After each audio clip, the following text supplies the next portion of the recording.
Hey, it's a Humble Collector here, and in today's video we have a very exciting unboxing. We have, of course, death cards, as we usually do, but in addition we have a really neat relic, Battlefield Doug helmet that I'm very excited to actually have in hand now.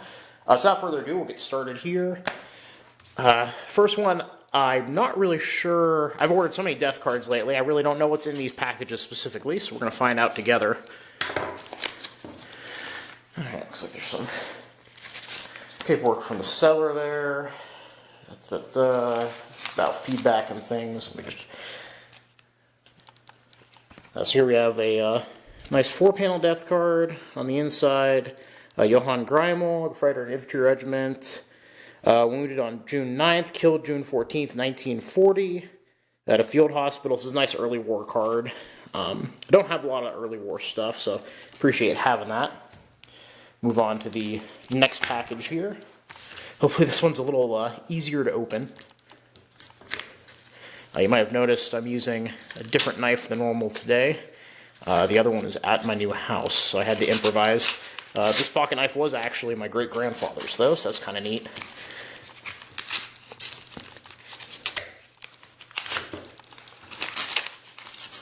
Alrighty. Let's see what we got here.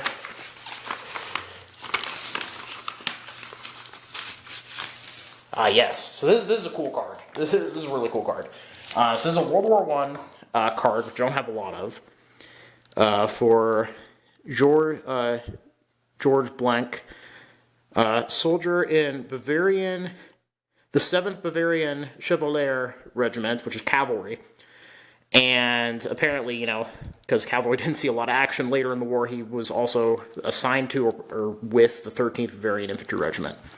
So, what's really cool, in addition to this being a cavalry card, my first cavalry card from World War I, you'll notice that he was killed September 30th, 1918 at St. Quentin in France.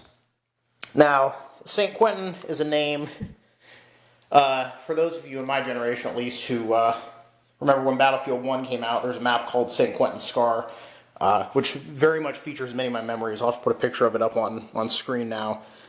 But yeah, really neat card. You'll see a lot of these World War I backings on World War II cards as well. They ended up reusing them in the 40s, so I'm actually very familiar with those two backings as well. So paid a little bit of a premium for that card, but for what it is, you can't beat it. And cavalry cards are oddly hard to find. Well, I guess not oddly, but they are very hard to find. I've only seen, I think, just that one on American eBay. There might be like one or two others that sold before I could look at them, but But yeah, I like the oddball cards. If I see a card and it's got something about it that's unusual or I haven't seen before, I do try to buy it. So this should be a death card, I think.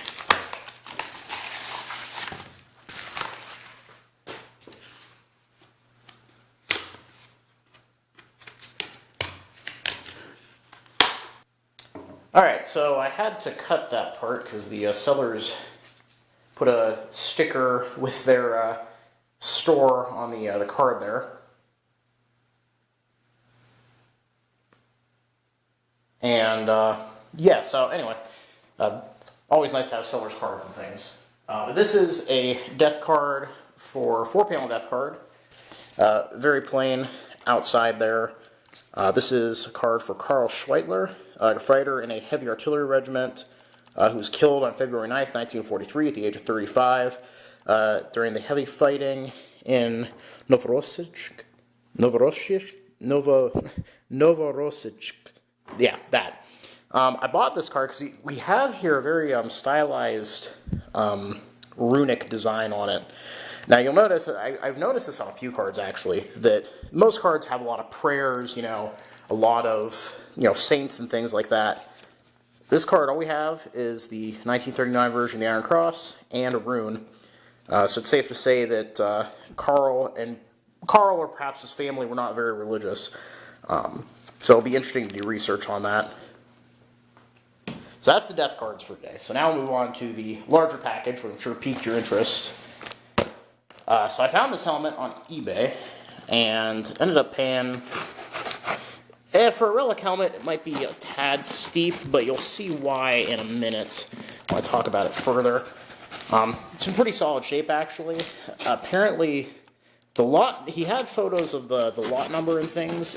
They were kind of hard to make out on the eBay photos, though. Luckily, this seller did offer like an inspection period and things, so I have a little bit of time to kind of look at it, which is always nice. That being said, I'm fairly certain this is authentic, so I'm not particularly worried about that.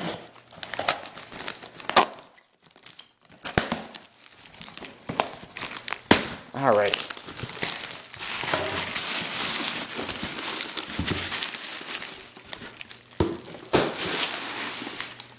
It's been a while since we had a relic helmet on the channel here. For those of you who maybe haven't been around for very long, I do like my battlefield relics.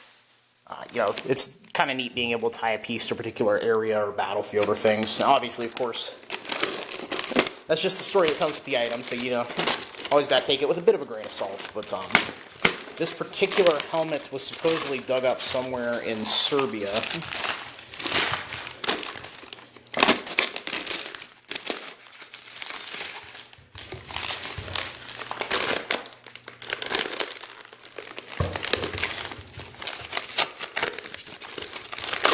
And I will admit, money is a tad tight at the moment with all the renovations I'm doing on the house, but I saw this and I could not pass it up.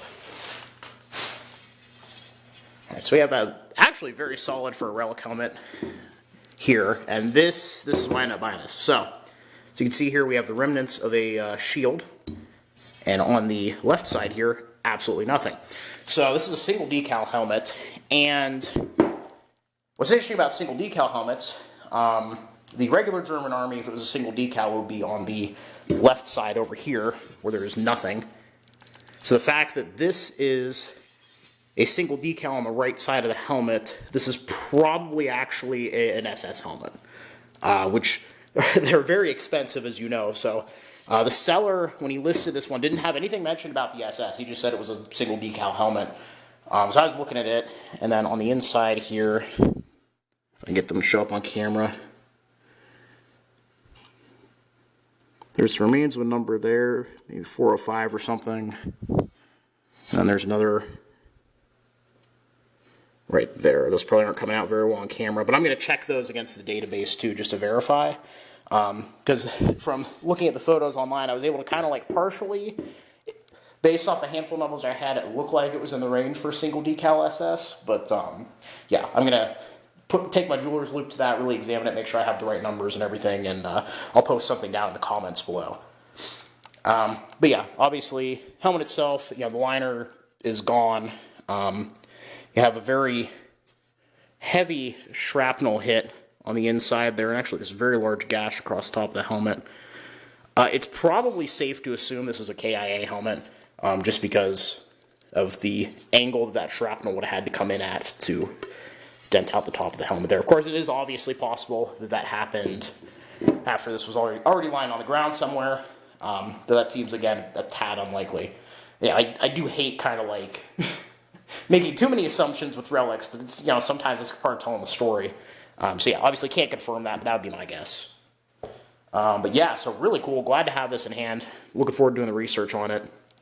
And if this does end up being a single decal SS, that's pretty cool.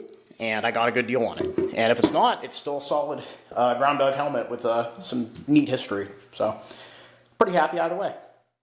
So yeah, overall pretty good unboxing. We got the helmet here, and then we got the 3 death cards for Carl, George, and Johann. And yeah, so thank you all for watching. I hope you enjoyed the video. Please leave a comment down below. Love hearing from you guys. Happy collecting, and I'll see you all again very soon.